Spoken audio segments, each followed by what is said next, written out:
Padre nuestro, en estos momentos lindos que nos juntamos a estudiar tu palabra, Señor, queremos alabar tu nombre de todo corazón, porque eres un Dios tan bueno, un Dios lleno de misericordia, de paciencia, de bondad hacia nosotros. Si tú no fueses, Señor, el Dios de amor, no tendríamos esperanza. Pero hoy, Señor, nos regocijamos en la salvación, nos regocijamos en Cristo, gracias a tu maravillosa condescendencia hacia nosotros, Padre, que a pesar de no merecer nada, nos has dado todo, Señor, en Cristo Jesús. Te invitamos, Señor, en estos momentos a que te hagas presente en nuestro medio, que nos hables, Señor, al corazón, que nos enseñes, que nos des un corazón tierno, dispuesto a aprender, un corazón humilde, Señor, que está dispuesto a someterse a lo que tú nos enseñas y dispuesto a obedecer y a caminar de acuerdo a la luz que nos das. Haz que crezcamos en Jesús, Señor, que nuestro carácter cambie, que podamos, Señor, imitar a nuestro Salvador en todo y que nuestra vida de oración se fortalezca, que crezca, Señor, para poder así acercarnos mucho a ti, Señor. Bendícenos a medida que estudiamos y te agradecemos por ellos porque sabemos que has escuchado nuestra oración y ya nos has dado lo que te hemos pedido. En el nombre de Jesús. Amén.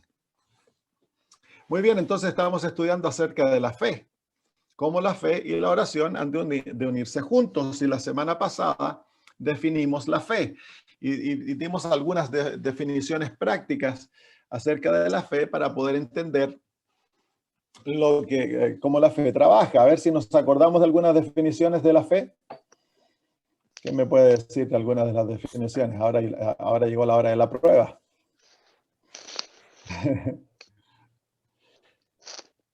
¿Cómo fue que definimos la fe? ¿Qué es la fe? Dos palabras. ¿Cuáles son las dos palabras que definen la fe en Hebreos 11? 1. La fe es la certeza. La certeza. La certeza de lo que se espera y es la evidencia de lo que no se ve. Así que esas son las dos palabras que definen la fe. La fe es certeza. La fe es tener ya lo que se espera, lo que no se tiene. No lo tenemos todavía físicamente, pero ya por fe lo tenemos. Y la fe nos permite ver lo que no vemos.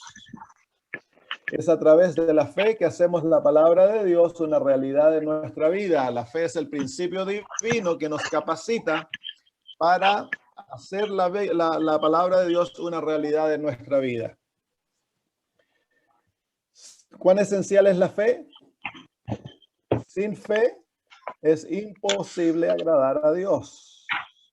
Entonces, la fe es el ingrediente esencial para una relación con Dios. Si no hay fe, no se puede agradar a Dios. Si hay fe, entonces agradamos a Dios. La fe, ¿qué más es la fe? Ahora la manera que nos imaginamos la fe. La fe es la mano, ¿se acuerdan? La fe es la mano a través de la cual se reciben los dones divinos. Y el apóstol Pablo dice en Efesios 2:8, por gracia sois salvos por medio de la fe. Entonces la gracia es la mano divina, la fe es nuestra mano que toma el don que Dios nos da. La salvación simplemente es tomarse de la mano de Dios. En forma bien sencilla, ¿no? Imaginándonos para poder entender en forma práctica estos conceptos que muchas veces hablamos, pero que no los entendemos. Y si no los entendemos, entonces no los podemos vivir. Entonces luego hablamos de la relación de la fe con la oración. La fe, la oración es la llave en la mano de la fe, dice la hermana de White, a través de la cual se pueden abrir todos los portales del cielo, de los almacenes del cielo. Entonces, en la oración hay que unir la oración con la fe. Es como una llave con una mano. Entonces nos imaginamos llegar a la casa, la puerta está cerrada con cerrojo y hay que abrirla. ¿Cómo se abre? Se necesita la llave. Tú le puedes gritar, agarrarla a patadas, a maldecirla, a postrarte ante la puerta llorando, pidiendo que se abra. No, no se te va a abrir. Cuando se abre es cuando tú unes la llave con la mano, con la mano y abres la puerta, abres el cerrojo. Necesitas dos cosas, necesitas llave y necesitas mano. Si tienes mano pero no tienes llave, no se abre. Si tienes llave pero no tienes mano, tampoco se abre. Se necesitan unir las dos. Y esa es la relación de la fe con la oración. Cuando oramos, hemos de creer que Dios nos escucha y que nos da las cosas que recibimos, que pedimos y que ya las hemos recibido. Que ya las hemos recibido. Y ese es el tercer elemento de la ciencia de la oración contestada. Debemos orar, debemos pedir, debemos creer. Y luego debemos recibir. ¿Cuándo recibimos? En el momento que creemos. Porque la fe no espera ver. El ver ya no es fe. El momento que la oración se materializa, ya no es fe. Ya estás viendo, no es fe. La fe es ver lo que no ves, es tener lo que no tienes. Entonces, cuando pides, recibes inmediatamente, te alegras y das gracias por lo que el Señor ya te dio. Entonces, ¿qué más es la fe? La fe es el dinero del cielo. Presentamos fe, el Señor hace dos cosas. Nos da lo que necesitamos en respuesta a esa fe, porque si tienes dinero y si tienes suficiente dinero, tú puedes ir al mercado y comprar todo el mercado si quieres, si tienes suficiente dinero.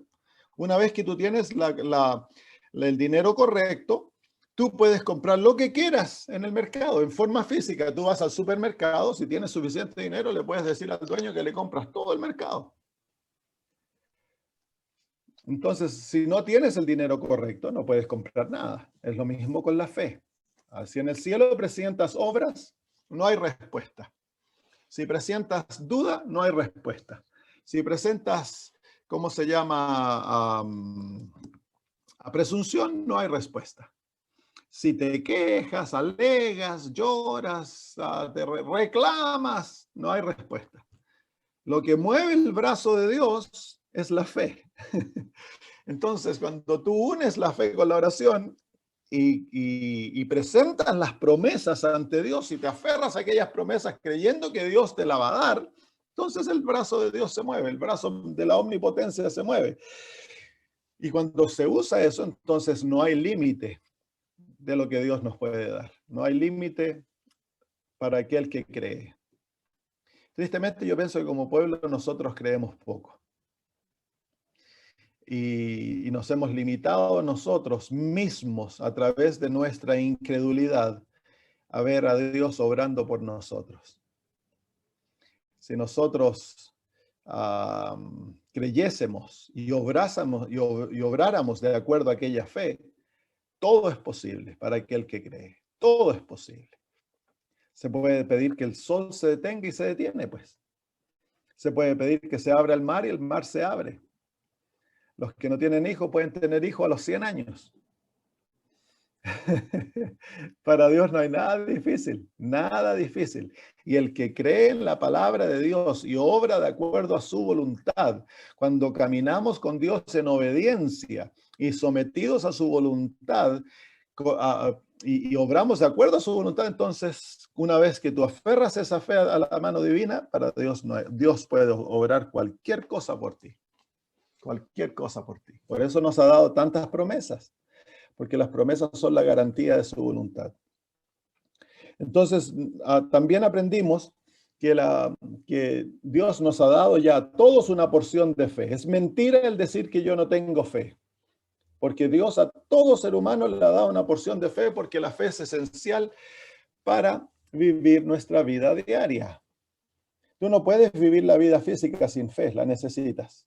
Por eso Dios, el primer don que le da al niño cuando es gestado dentro del vientre de su madre es fe, porque él necesita esa fe para crecer, para vivir, para todo. Luego, pero la fe debe ejercitarse para que crezca. Tú no necesitas fe lo que tú necesitas es que el Espíritu Santo te dé un corazón nuevo para que aquella fe tú ya la uses, no para creer en el hombre, sino para creer en Dios. Porque ese es el problema nuestro. El problema nuestro no es que no tenemos fe, el problema es que no creemos en Dios. Y nosotros creemos en los métodos humanos, confiamos en los doctores, en el banco, confiamos en nuestros amigos, confiamos en los mecanismos humanos. Hemos puesto toda nuestra fe en eso y Dios va a destruir eso. Dios paso a paso va a llevar a su pueblo al punto de que van a tener que confiar en él 100% para todo. Todo recurso humano eventualmente nos va a ser quitado para enseñarnos a confiar en él. La hermana de White tuvo un sueño, ustedes lo pueden leer en el libro Primeros Escritos, dice que se embarcaron en un viaje y cuando salieron con sus carretones, sus carretas, todas cargadas, iban todos en viaje y llegaron a un lugar del camino que había un árbol que cruzaba el camino y no se podía retirar, así que tuvieron que dejar el carretón con todas las cosas. ¿Me escuchan? Sí. Sí, pastor. Dejaron el carretón y tuvieron que irse a caballo. Y el camino comenzó a angostarse. Eventualmente tuvieron que dejar los caballos porque tan solo podían caminar. Y comenzaron a caminar, el camino se angostó y comenzaron a caminar en fila porque ya no podían caminar de a dos. El camino estaba muy angosto y había un piso a un lado. Entonces el sueño continúa y llegaron a un punto en que ya no podían caminar. Se tuvieron que sacar los calcetines, las mujeres se tuvieron que sacar las medias de sus piernas para poder aferrarse mejor al camino. El camino se volvió muy angostito. Y veían de que en la muralla de al lado había sangre de otros que habían pasado antes. Y una cuerda eventualmente salió del cielo y para poder seguir caminando en ese camino tenían que apoyarse en la cuerda. Pero cuando miraban para arriba no veían dónde la cuerda estaba agarrada. Pero mientras más se apoyaban en la cuerda se iba volviendo más gruesa y más fuerte. De primera era un hilito, después se volvió más gruesa, pero eventualmente llegaron al fin del camino y había un precipicio y al otro lado estaba la tierra donde ellos querían ir. Y la única manera de poder llegar al otro lado era apoyarse totalmente en aquella cuerda que no estaba agarrada en ningún lado y saltar y de esa manera podían llegar al otro lado. Entonces, eso nos muestra de que Dios nos va a llevar.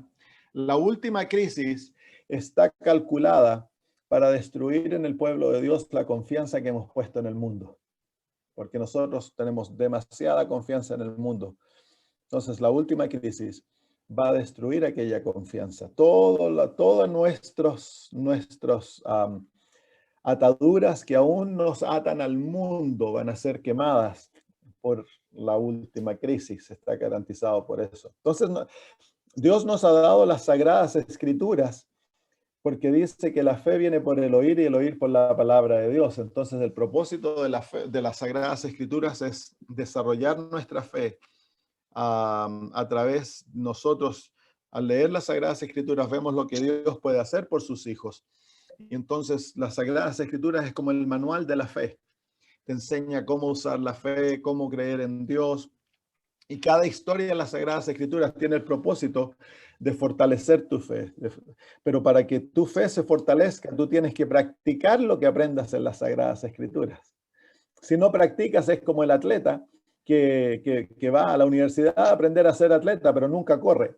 Entonces, tiene toda la teoría en la cabeza, pero nunca corre, entonces nunca va a ser atleta. Es lo mismo con el cristiano que tan solo lee y nunca pone su fe en práctica. Para que la fe crezca, tenemos que ponerla en práctica. Y es por eso que Dios nos fuerza a ponerla en práctica trayendo circunstancias difíciles a la vida. El Señor trae pruebas, te hace pasar por circunstancias difíciles para que se fortalezca tu fe, para que tu fe crezca. Ese es uno de los propósitos de las circunstancias difíciles. Muy bien, hoy vamos a mirar cómo nosotros podemos, cómo la fe obra, cómo la fe trabaja. Y es esencial entenderla. A ver, me parece que abrí el incorrecto. Déjenme ir. No, tengo el correcto, pero me parece que... Bueno, vamos al libro de Hebreos, el capítulo 11. A ver, déjenme ver otra cosita aquí.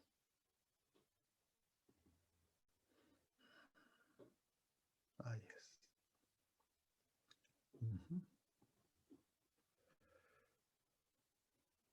¿Cuál es la relación de la fe con la palabra de Dios? Veamos esto. Vamos a Romanos 10, 17. Lo mencioné esto, pero vamos a hacer esto un poquito, lo vamos a hacer un poquito más de énfasis en esto. Romanos capítulo 10, versículo 17.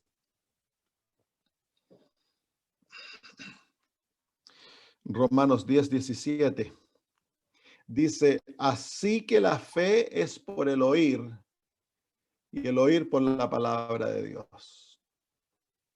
Entonces, cuando nosotros, es por eso que es necesario estudiar la Biblia con otros, ir a la iglesia donde se presenta la palabra de Dios, porque hemos de oír la palabra de Dios, pero también hemos de leer la palabra de Dios. Y el propósito de la palabra de Dios es desarrollar, fortalecer nuestra fe para que crezca.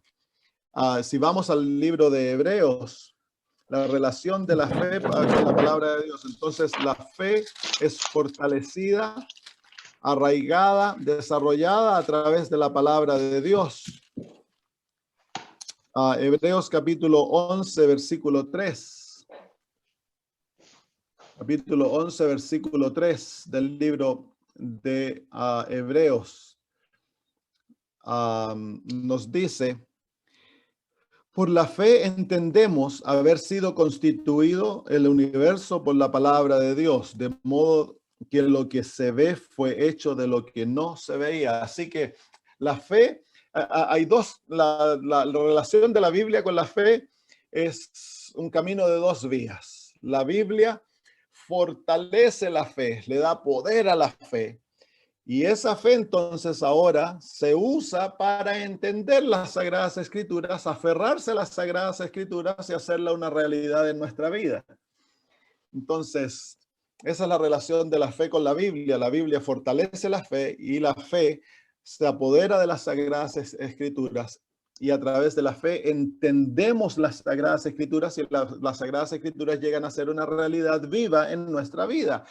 El propósito de la fe es apoderarse de las Sagradas Escrituras y hacer que tú vivas por la palabra de Dios. No tan solo vivirá el hombre por pan, sino que por cada palabra que sale de la boca de Dios, dice la palabra de Dios. Entonces, el propósito de la fe es permitir que eso se haga una realidad. La fe debe ser un principio activo que te lleva a la obediencia. Eso lo vamos a ver en un poquitito.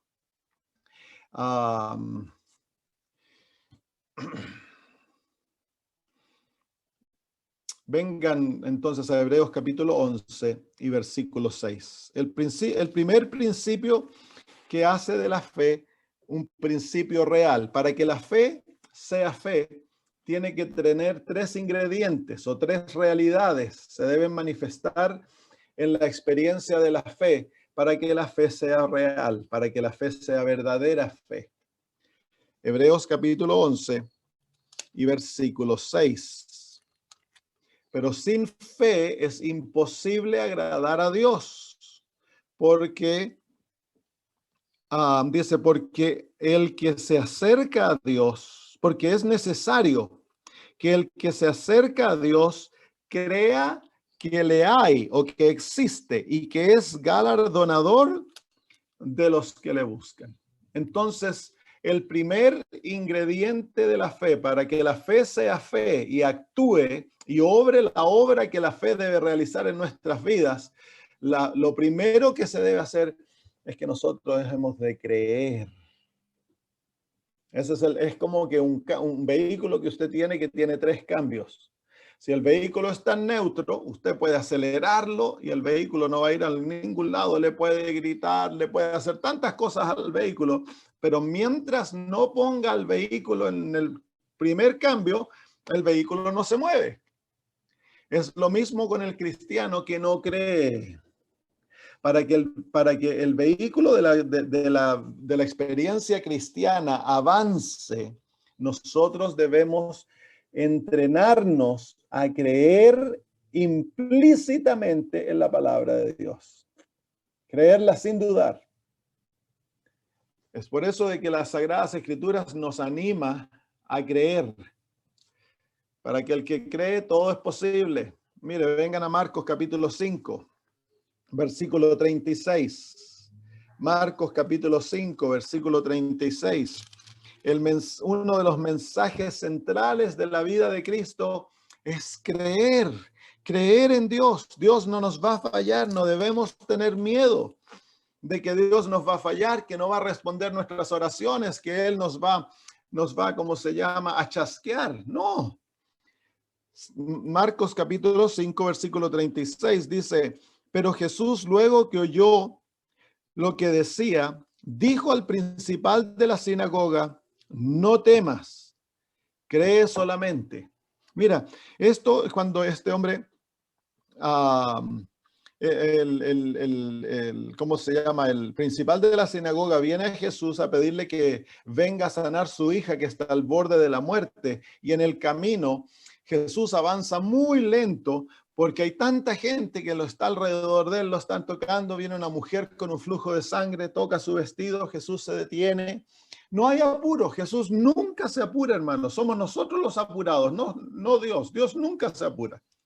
Nosotros tenemos que aprender a esperar en Dios y no apurarnos, porque Dios no hace las cosas de acuerdo a lo que a nosotros nos parece ni de acuerdo a nuestro tiempo.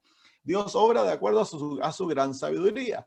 Y llega el mensaje: la hija tuya murió, no molestes más al maestro. Y ahí es donde Jesús le dice: no temas, cree solamente. ¿Y cuántas veces nos pasa a nosotros que estamos orando con el temor de que Dios no nos va a dar lo que nosotros pedimos? Entonces nuestra fe es neutralizada porque no estamos creyendo. La duda es el gran neutralizador de la fe. Cuando nosotros dudamos, Dios no puede hacer nada por nosotros. Nada. No temas, tan solo cree. ¿Qué es lo que debemos creer, hermanos? Nosotros debemos creer en la palabra de Dios. Dios ha escrito su palabra. Dios está tan seguro del cumplimiento de su palabra y de sus promesas que Dios no tan solo la habló, sino que también la escribió. Entonces tú y yo hemos de entrenarnos a creer implícitamente en la palabra de Dios, a no dudarla en nada y no permitir que nadie te ponga dudas de la palabra de Dios. ¿Saben ustedes que dentro del pueblo adventista, gracias a los grandes llamados teólogos, que muchas veces son nada más que sanguijuelas que chupan la sangre de la iglesia, científicos que le enseñan a la iglesia a dudar la palabra de Dios y el espíritu de profecía?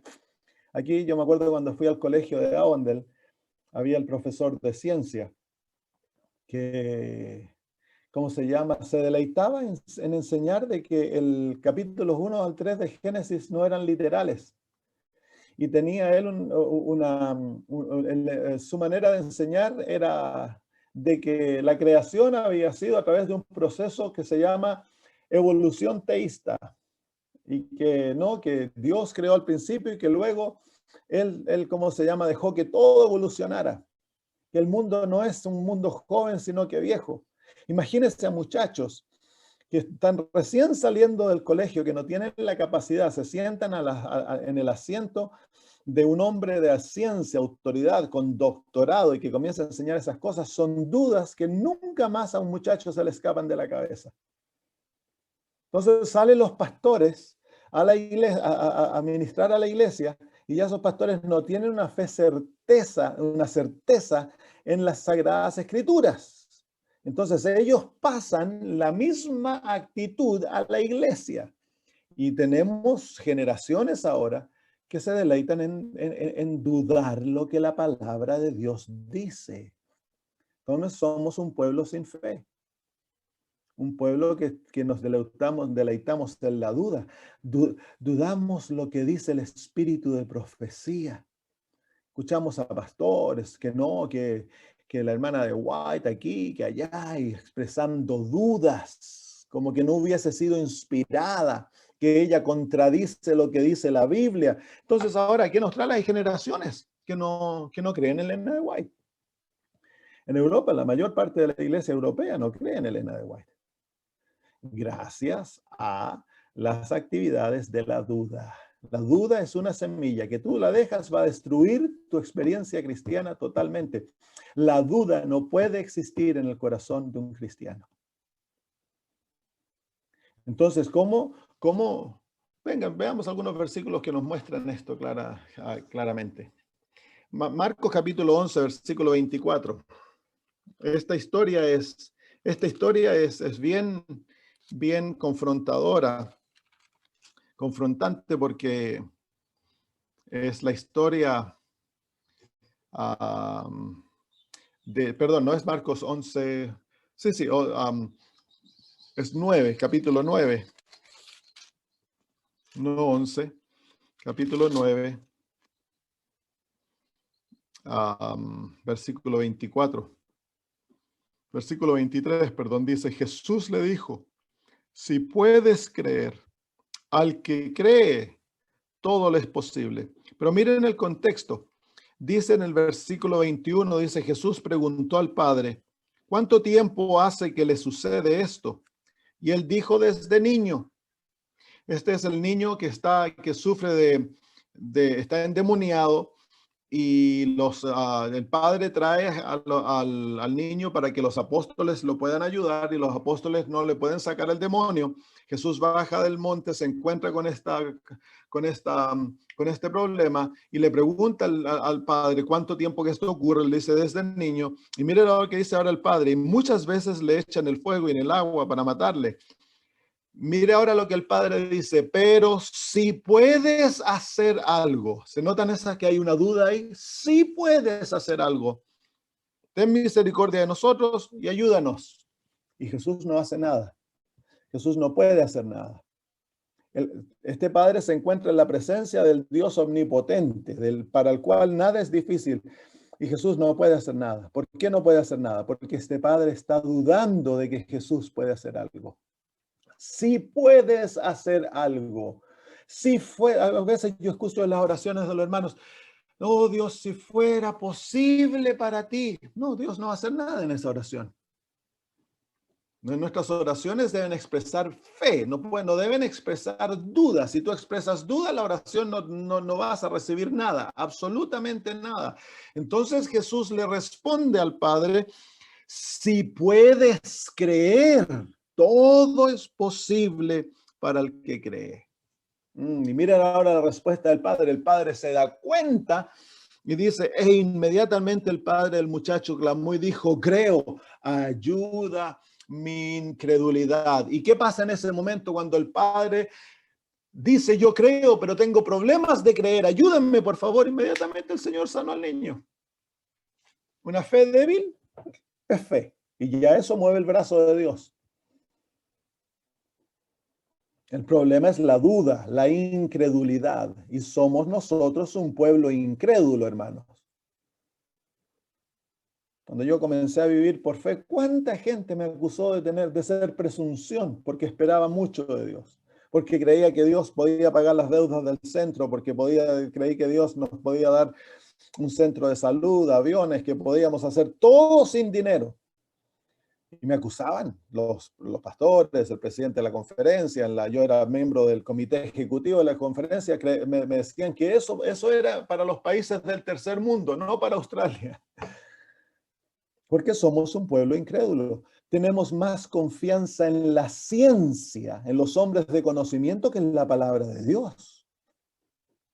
Sí, mire, si sale un estudio de que el vino es bueno para nosotros, los adventistas comienzan a tomar vino. Desechan el consejo del espíritu de profecía y comienzan a tomar vino. Ahora está la onda del café y todo, que el café es bueno, y ahora están las iglesias aquí en Australia ofrecen café, café con cafeína. Y resulta que tenemos consejo de que no se debe tomar café. La hermana White es bien clara, dice que el tomar café y té es pecado. Y resulta que porque la ciencia dice de que es bueno, entonces ahora ya no creemos más lo que Dios dijo. Entonces somos un pueblo incrédulo. Eso es lo que se llama un pueblo duro de cerviz. Cuando no creemos lo que Dios dice y rechazamos lo que Él dice.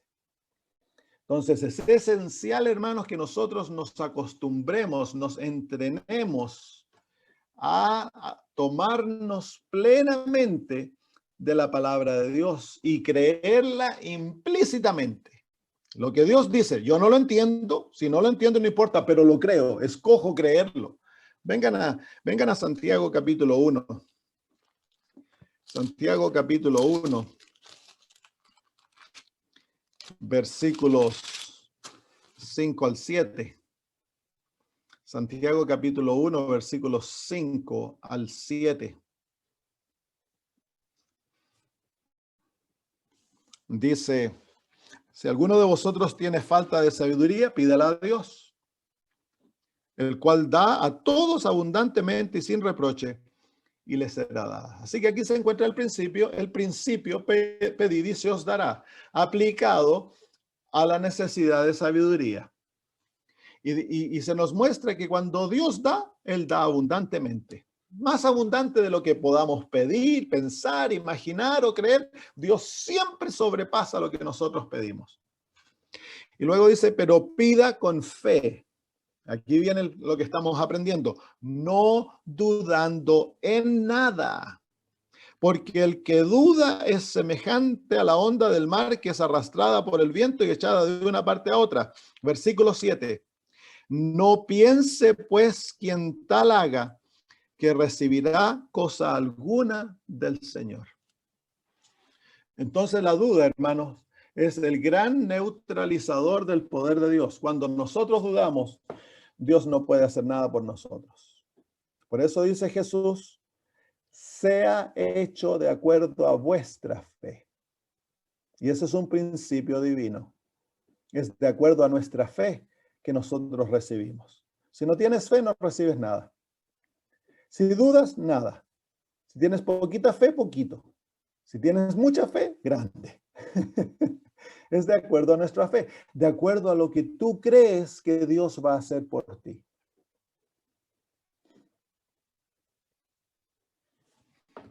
Cuán importante entonces es desarrollar la fe para esperar grande de Dios. Para esperar grande de Dios. La fe, hermanos, la fe es como esposas que atan las manos de Dios. A mí, no la fe, la duda. Son como esposas que atan la mano de Dios para que Él no pueda darnos lo que Él desea darnos. Recuerden, es que la fe es el dinero del cielo. Si no presentas el correcto dinero, Dios no te puede dar. Si no tienes la mano, Dios no te puede dar. Tienes que tener la mano de la fe aferrada a la llave para que Dios obre en favor tuyo. Es la ciencia de la oración. Es la manera que Dios obra. Él ha determinado que esto es la manera que obra y es la manera que Dios va a obrar. Entonces, como pueblo, hemos de entrenarnos a confiar en Dios, tener la fe sencilla que tenía el centurión. Di la palabra y será hecho. Y Jesús fue admirado. Jesús dijo, no he visto tal fe, ni siquiera en Israel. Y es verdad, saben ustedes que muchas veces los mundanos tienen más fe que los que creen. Muchas veces, yo me acuerdo una vez tenía una deuda que pagarle a la gente que me arrendaba la casa, ¿no? Estaba 6 semanas atrasado. Yo les he contado la historia. Este hombre era católico. Y yo le conté, le dije, mira, fíjate que yo soy misionero y yo vivo por fe. El Señor no me ha proveído el dinero para pagar el arriendo. Al momento que llegue el arriendo, el dinero, voy a pagar el arriendo. Y este hombre me dijo, no te preocupes, yo hablo con el dueño y voy a pedirle que te dé más tiempo. Creyó inmediatamente que el Señor iba a proveer, y cuando yo llegué con el dinero, él quedó admirado, pero alegre. Él no tuvo duda de que el Señor iba a proveer el dinero, un católico. Y sin embargo, los miembros de mi familia, si yo les hubiera contado, oh, mi mamá cuando supo que yo no tenía el dinero para pagar el arriendo, casi tuvo un ataque cardíaco. Pero es que debiera ser lo opuesto. Si nosotros conocemos a Dios y uno le dice, ¿cómo se llama? El Señor va a proveer, en vez de decir, ya este tiene presunción. No, debiéramos tener plena fe en Dios, hermanos. Aferrarnos al corazón. ¿Cuántos creen que David Gates es loco por la manera que él hace su ministerio? Y sin embargo, él es un héroe de la fe. Tendrá sus defectos en cosas aquí y allá, pero él es un héroe de la fe.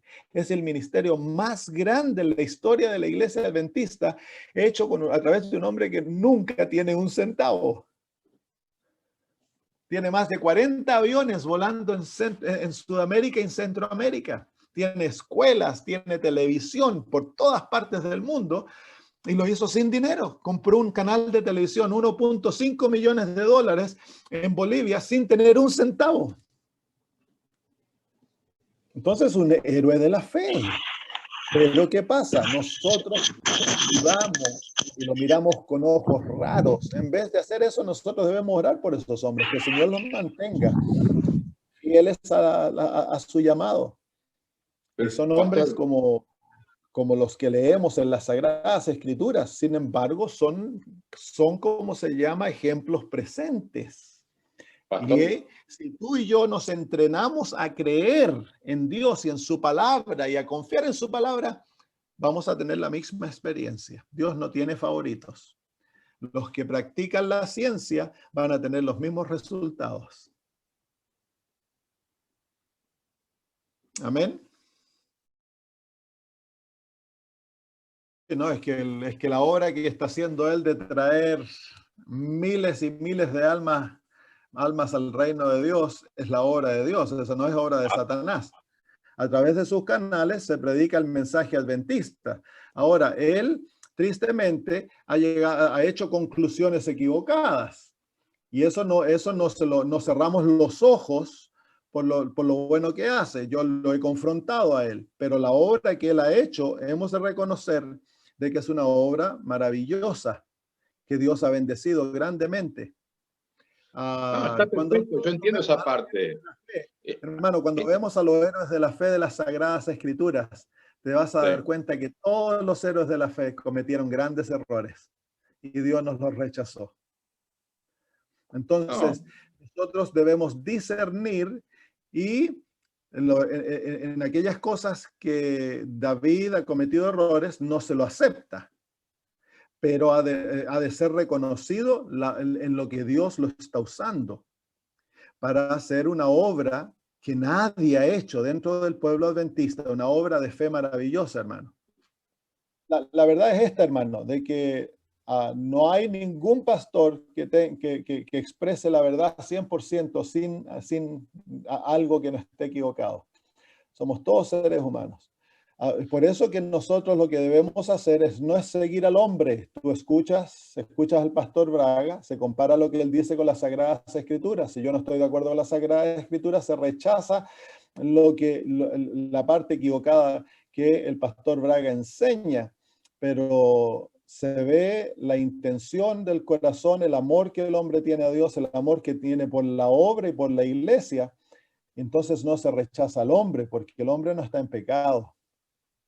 David Gates tiene errores en su teología, cree cosas, especialmente con el tiempo del fin, que no están de acuerdo a lo que nosotros creemos. Pero en la gran mayoría de su creencia, David es un 100% adventista del séptimo día. Y han habido otros hombres, otros teólogos y pastores que han enseñado lo mismo que David ha enseñado. Entonces, no es la primera vez que se manifiesta esto dentro de la iglesia, y estos otros pastores y teólogos han sido fieles a Dios y a su mensaje. Blasfemia no es el enseñar error, blasfemia es creerse Dios. David no se cree Dios. No todo lo que él enseña a David está erróneo. Tiene un punto en que él pone fechas para ciertos aspectos de la profecía del tiempo del fin, está equivocado. Pero en todo lo otro, y en todo lo otro, David está correcto. Lo que él pone fechas es para los cumplimientos de la profecía, hermano, no para la segunda venida de Jesús. Dejemos a David de lado. Yo lo estaba usando simplemente como ejemplo de fe, de la misma manera que Dios ha usado a otros hombres en la historia para hacer tremendas obras de fe que ¿cómo se llama? No tenían el conocimiento que nosotros tenemos. Sin embargo, Dios los usó. Entonces, estamos usando a David Gates como ejemplo de fe. La fe que él tiene es una fe ejemplar. Y eso es lo que debemos imitar. Dejamos de lado lo malo, adoptamos lo bueno. Y si todos nosotros aprendiéramos a vivir por aquella fe, el pueblo de Dios ya no estaría aquí en la tierra. Claro. No te estoy pidiendo que imites la teología, porque la teología está incorrecta en cuanto a poner fechas, incorrecto. Perfecto. Pero sí, la fe que el hombre tiene en Dios es una fe correcta, y su amor por el espíritu de profecía de la Sagrada Escritura. Yo he pasado tiempo, yo lo he visitado, he estado en su casa, lo que dice esta niña, lo creo. Mira, hace años atrás David Gates estuvo en mi iglesia en el año 2006. Y se quedó en mi casa y dejó los zapatos afuera de su casa, de mi casa. Y yo le miré los zapatos y cada zapato tenían así hoyos en las suelas. Y andaba con un terno totalmente desgastado en los codos, totalmente. Entonces el Señor me dijo: quiero que le vayas a comprar, que le compres zapatos, y le compré un terno nuevo. Entonces, uno ve eso, uno ve el corazón de la persona. Hay muchas veces de que uno como persona se relaciona con alguien por el corazón, a pesar de que la persona Mira, yo pienso que los errores que David Gates ha adoptado, no los ha adoptado por maldad, sino que los ha adoptado porque David Gates tiene yo nunca he conocido a alguien en mi vida como adventista que tenga un celo tan grande y un anhelo tan grande de ver venir a Jesús en su día. Y que ha invertido toda su vida en tratar de terminar la obra del Evangelio y que se predique el Evangelio en su día. Eso yo puedo testificar. ¿Ha hecho errores? Yo le he hecho ver sus errores. Yo le he presentado los errores que él tiene. Pero veo a un hombre que tiene pleno amor por Dios, pleno amor por el adventismo, porque con todo lo que se le ha hecho, David Gates se podría haber apartado, irse abandonado a la iglesia adventista, pero no, él ama. Entonces, hermanos, estamos hablando del poder de la duda. La duda es tan poderosa para neutralizar el poder divino como la fe es para hacer que Dios obre en nuestro favor. ¿Por qué la duda es tan poderosa y tan dañina? Porque la duda trata a Dios como un mentiroso. Cuando nosotros dudamos en la palabra de Dios, nosotros le estamos diciendo que Él es mentiroso, que Él no va a cumplir lo que nos ha dicho. Por eso es que la duda es tan dañina. Entonces hemos de tener mucho cuidado cuando dudamos, porque es como el papá que le dijera al niño: sí, te voy a comprar una bicicleta, y el niño se va todo triste para allá, y el papá le dice: ¿qué pasa? Es que no creo que me vas a comprar la bicicleta. ¿Qué le está diciendo el niño al papá? Eres mentiroso, pues. Yo no creo en tu palabra. Y ahora hay padres que no cumplen su palabra a sus hijos, y los niños, cuando crecen en un hogar donde el papá promete y la mamá promete y no cumplen, el niño entonces llega a creer que los papás son mentirosos, y ese niño va a tener grande problema en relacionarse con la palabra de Dios, porque él va a creer que Dios es igual.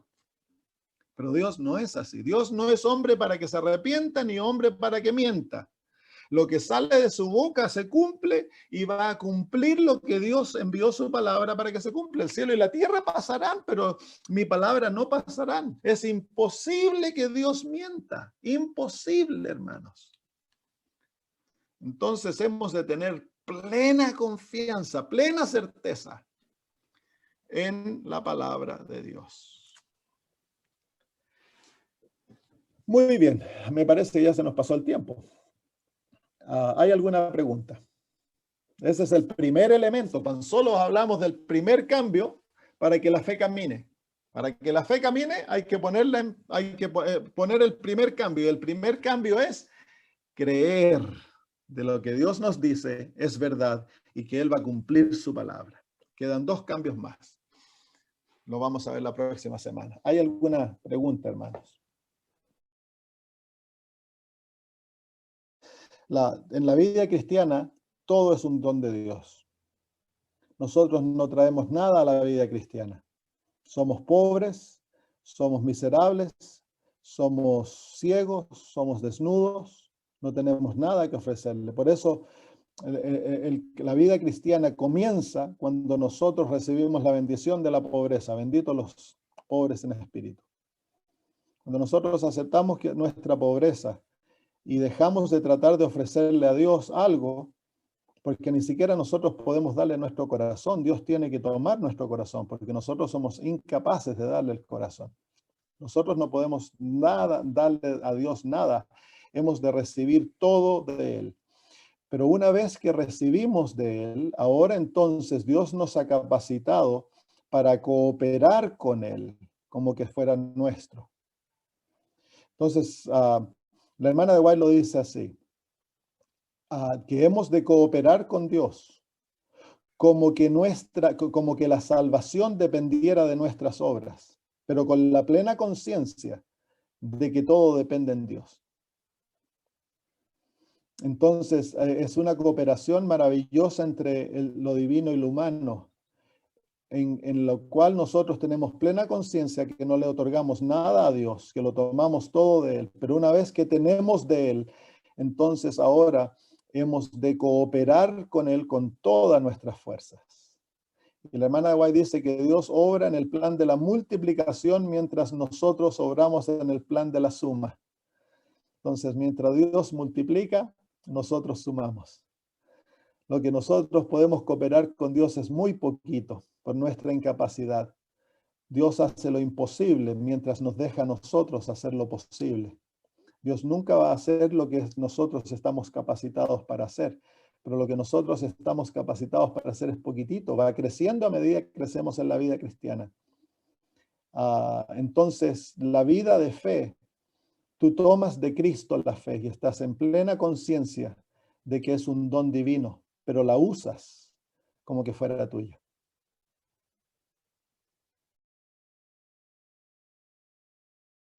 ¿Qué hubiera pasado si David hubiera estado viviendo en nosotros?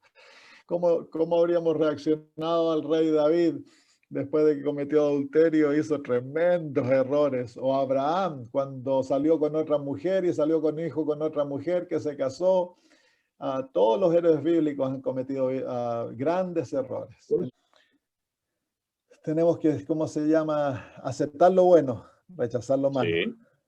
Sí, claro. Y dejar al hombre, orar mucho por él y dejar que Dios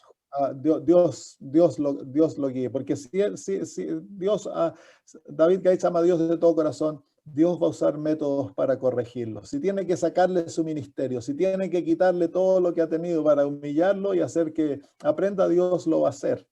Dios tiene muchos métodos para corregir a sus hijos. Nuestra labor es reconocer lo bueno y reconocer lo malo, rechazar lo malo y aceptar lo bueno. Y luego dejar al hombre en las manos de Dios. Dos maneras de responder a eso. La Sagrada Escritura nos dice que hemos de amar a nuestros pastores. El amor es incondicional. Cuando un pastor obra equivocadamente, nosotros con amor hemos tratar de restituir a ese pastor, tratar de, enseñarle, acercarnos. Tristemente los pastores en nuestros lugares teológicos no están siendo enseñados como debieran ser enseñados. Entonces, si llegan a una iglesia donde el pastor va a ser amado y la iglesia con el propósito de hacer lo que crezca en su pastorado, le va a tener paciencia y le va a enseñar con cariño y le van a mostrar sus errores, pero con cariño, entonces el pastor tiene las chances de poder cambiar y de crecer y ser criado como un hijo dentro de la iglesia, porque la verdad es que esa es la realidad. Muchas de nuestras escuelas teológicas, los pastores no están siendo entrenados como debieran ser entrenados, no conocen el espíritu de profecía, la gran mayoría de ellos. Entonces las iglesias ahora tienen que tener la paciencia de enseñarlos, y si los aman y los entrenan, se apegan a ellos, se hacen amigos y con amistad le van enseñando el espíritu de profecía, mostrándole. A mi hermana ha tenido un pastor aquí en Australia, viene de Inglaterra, el pastor toma hasta cerveza, imagínense. Ella se ha pegado al pastor, se ha hecho muy amiga del pastor, nunca lo ha recriminado, ni atacado, ni apuntado el dedo, y le ha ido cambiando, ni quiere saber del espíritu, no quería ni saber, ahora está cambiando, está comenzando a leer el espíritu de profecía. Entonces, la situación en la que nos encontramos como iglesia es la situación de la Odisea, es una iglesia muerta. Entonces, eso es lo primero, amen a sus pastores y apéguense a ellos, háganse amigos, y en el contexto de la amistad vayan enseñándoles, corrigiéndolo. Ahora, si el pastor es incorregible, ya es mayor, incorregible, entonces ahora hay otros pasos que se deben tomar, que es los pasos de Mateo 18. Pero el primero debe ser el paso del amor, el paso de enseñar, el paso de acercarse, de amistarnos, de ganar el corazón del pastor. Si el pastor es un ser humano tal cual ustedes, hermanos. Segundo, ¿cuál era el otro punto? El de seguir a pastores.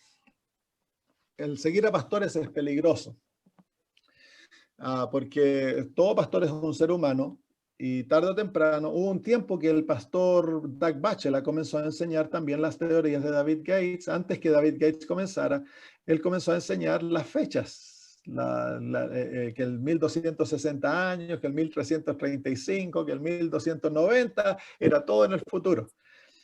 Y me parece que fue el pastor Bohr que le tiró las orejas y dejó de enseñarlo. Pero entonces somos todos seres humanos y estamos todos propensos a caer. Entonces el miembro de iglesia debe estar alimentado por la palabra de Dios y por el espíritu de profecía. Si todos nosotros estuviésemos estudiando la palabra de Dios y el espíritu de profecía, andaríamos satisfechos y no andaríamos corriendo detrás de pastores. Es peligroso correr detrás de pastores, porque al pastor se le puede inflar el ego y se cae. Dios permite que se caiga.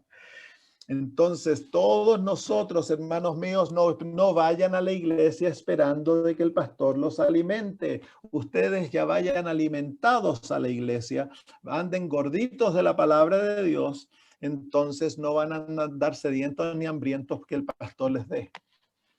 Porque en este momento estamos viviendo un tiempo en la iglesia, en la sagrada, en el pueblo de Dios, que hay hambruna de la palabra de Dios. Entonces, pero tú tienes Biblia, tienes espíritu de profecía en tu casa, léelos fielmente, estúdialos a los pies de Jesús y de la cruz.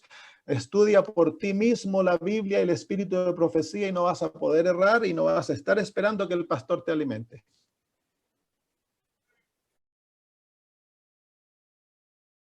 No, probablemente el ejemplo de Noé es el mejor ejemplo que tenemos en cuanto a esto. Noé tenía una verdad eterna, que es la verdad de la justicia por la fe, Cristo, nuestra salvación. Sí. Y él era un predicador de justicia, dice la Biblia. Él predicaba, el fuerte de su mensaje era salvación en Cristo Jesús, pero él también tenía una verdad presente. ¿Y cuál era la verdad presente? Claro. Porque viene como se llama un diluvio. Entren al arca, ya cuando terminó el arca, entren al arca, arrepiéntanse. Entonces eran ambas, no era uno o el otro, era el mensaje del fin en el contexto de la salvación de Cristo. Cuando nosotros como que tendemos a separarlos, O nos centramos, nos olvidamos del mensaje del fin y tan solo predicamos Cristo, o nos olvidamos de Cristo y solo predicamos el mensaje del fin. Pero no es uno o el otro, son ambos. Muy bien, entonces, gracias por la opinión, hermana. Sí, es verdad, hay veces que sí, cuando ya alguien cae en un error duro, entonces hay que someterlo a disciplina. No podemos olvidar de eso también. Y como les decía, cuando confrontan personas, estamos pasando por tiempos en la iglesia de que no debemos esperar que la iglesia sea la que nos sostenga. Nosotros debemos ser pilares en la iglesia. Cada uno de nosotros debemos saber lo que creemos y debemos vivir de acuerdo a lo que creemos. Eso es todo lo que puedes hacer. Si tú amas a tu hermano, lo respetas, lo vas a ayudar, pero no dependas ni del pastor ni los líderes para tu salvación. Tu salvación es propia. Y has de conocer tu fe y de vivir de acuerdo a tu fe. Eso es lo que a ti te corresponde. Y luego Dios te va a usar para hacer una obra dentro y fuera de la iglesia. Pero si no conoces tu fe y no vives de acuerdo a tu fe, entonces estás en peligro, hermano. Entonces, el propósito de estos estudios, como lo hemos visto, es enseñarte lo básico de la fe, cómo orar, cómo tener fe, cómo practicar aquella fe, cómo crecer en la fe. Ese es el propósito de estos estudios, para fortalecerse en el caminar con Cristo. Muy bien, ¿hay alguna otra pregunta, hermanos? Gracias, Sebastián. Podemos juzgar la enseñanza, sí, no la persona, pero juzgamos la enseñanza si es correcta o incorrecta. Si es incorrecta, se rechaza la enseñanza. Exacto. Como enseñanza. Ahora hay que ver la profundidad del error y todas esas cosas al juzgar una enseñanza. Eso Dios nos ha dado la capacidad de juzgar la enseñanza, la creencia, si es correcta o incorrecta de acuerdo a las Sagradas Escrituras. Pero no juzgamos a la persona, porque la persona, Dios tan solo tiene el poder de juzgar. Eso, mira, el llamado a vivir por fe es para todos. El extremo del vivir por fe, a unos Dios los llama, en el caso mío, por ejemplo, me llamó a vivir totalmente por fe. Dios eventualmente nos va a llevar a todos a ese punto, pero ahora debemos aprender a confiar en Él, en lo pequeñito, y a no dudar, comenzar a practicar la fe, a vivir aquella fe que tenemos. Y a medida vamos creciendo, el Señor nos va a ir llevando a lugares más altos, más grandes y a ponernos en posiciones de plena confianza en Él.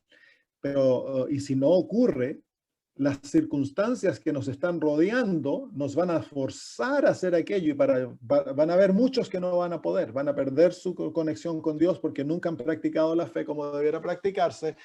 Y tristemente van a dejar la mano divina porque la lección va a ser muy dura de aprender. Y es por eso que el Señor nos está instando a confiar en Él en todo. Entonces eso es lo que debemos practicarlo con Dios ahora. Vivir con Él por fe, en lo pequeñito. Cuando llegan dificultades, no corras inmediatamente al banco, al doctor, a tus amigos. Confía en Dios. Comienza a practicar lo que estamos aprendiendo aquí, del orar con fe, del aferrarse de las promesas, del esperar que Dios te va a dar y ten la paciencia que Dios se manifieste. Escucha su voz para caminar de acuerdo a lo que Él te guía. Todas esas cosas. Nunca es fácil. No. Porque nosotros, al ser humano, le gusta estar en control de todas sus situaciones. Y cuando el Señor nos saca del control y nos lleva por un camino incierto donde nosotros no podemos ver el fin de lo que viene, entonces es difícil y nos alarmamos, pero es la experiencia necesaria. Una vez que ya desarrolla uno la experiencia de ver de que Dios siempre te salva, siempre se manifiesta, entonces uno al final aprende a confiar en Dios a pesar de que no ve el fin. La escuela de Cristo siempre trae dolor. La única manera que el Señor puede extirpar el pecado del corazón. Así que alabado sea Dios, hermano, por tu testimonio. Qué lindo. Bueno, Gracias, se nos pasó pastor. el tiempo, ya los hermanos argentinos se nos van a quedar dormidos por allá, así que ¿qué les parece si oramos y terminamos? Padre eterno, Al terminar, queremos agradecerte por tu presencia en nuestro medio. Gracias, Señor, por las cosas que hemos hablado, incluso que hemos discutido. Queremos pedir, Señor, que las ideas que hemos debatido no nos separen, sino que nos unan. Y te suplicamos, Padre, de que nos enseñes a vivir por fe. Entrénanos, Señor. Llévanos a la cancha y haznos, Señor, correr. Haznos saltar. Enséñanos, Señor, todo lo que tenemos que hacer para poder caminar contigo por fe y verte a ti como el Dios maravilloso que es capaz de hacer cualquier cosa por sus hijos. Estamos viviendo en horas críticas en este mundo, Señor, y es tan necesario que aprendamos a caminar por fe.